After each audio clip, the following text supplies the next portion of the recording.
महाभारत युद्ध का 13वां दिवस कौरवों और पांडवों दोनों के लिए अत्यंत त्रासद दिवस था। अनीति चरम पे थी।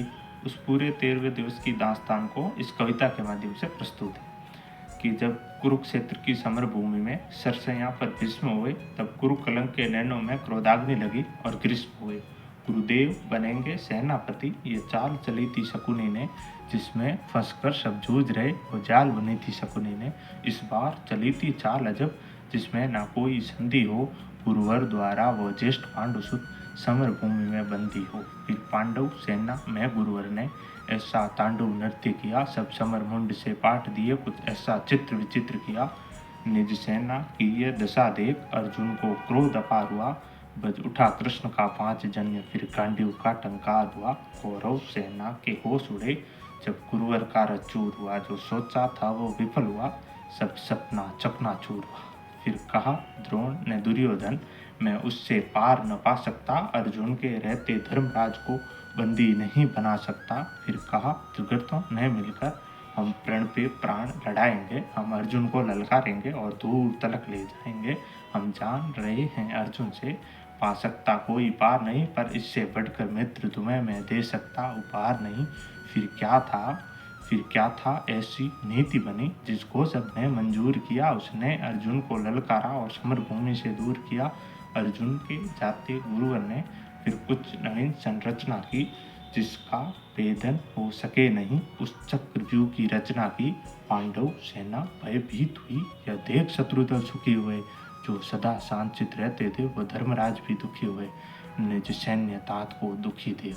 फिर शेर बबर को जगना था, जो धनी धनुष के बनते थे उनको भी नाक रगड़ना था। हैं उम्र 18 बरस मगर, ये बड़े धनुष का धनु है, सबने देखा कोई और नहीं, ये अर्जुन सुत अभिमन्यु है, मैं इसका वेदन कर दूंगा, ये वेद गर्भ में सुना हुआ। दादाजी चिंता दूर करो, ये सुन 700 गुना हुआ।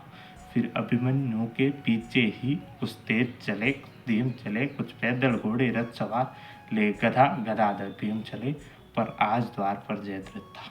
चारों भाई लाचार हुए, फिर अभिमन्यु ने मुड़कर देखा, पीछे कोई न अपना था, पर विचलित तनिक न वीर हुआ, ऐसा ही उसका सपना था। कोई एक भिड़ा, कोई दो संग, कोई ले झुंडों का झुंड भिड़ा, लाशों से पटने लगी धरा, जब मुंड मुंड पे मुंड गिरा।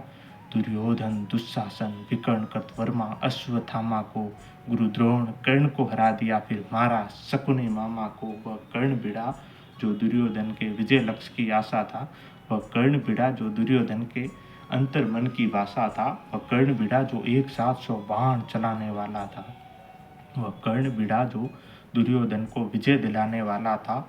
सबने देखा वो रंगराज रथ सहित धरा पर पड़ा मिला, कुछ चेत हुआ तो भाग गया, वह दूर सभी को खड़ा मिला।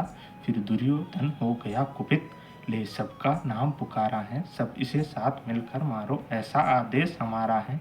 फिर एक साथ भिड़ गए सातों ने ऐसा काम किया, रथ तोड़ सारथी को मारा, घोड़ों का काम तमाम किया। तीर तलवार जब टूट गए तो रथ के छक्के उठा लिए, उस रथ के टूटे छक्कों से कितनों के छक्के छुड़ा दिए। यह देख अधम दुशासन ने तब सर पे गधा प्रहार किया, गिर गया धरा पे वीर, तभी पीछे से उसने वार किया, फिर बारी बारी से सबने उसके सीने पे वार किया। सब युद्ध नियम को भूल गए और ऐसा अत्याचार किया। शब्दों में सहज सुशीलापन। अब कविता को विश्राम लिखूं, मैं उस बालक अभिमन्यु को अब अंतिम बार प्रणाम लिखूं, मैं उस बालक अभिमन्यु को अब अंतिम बार प्रणाम लिखूं।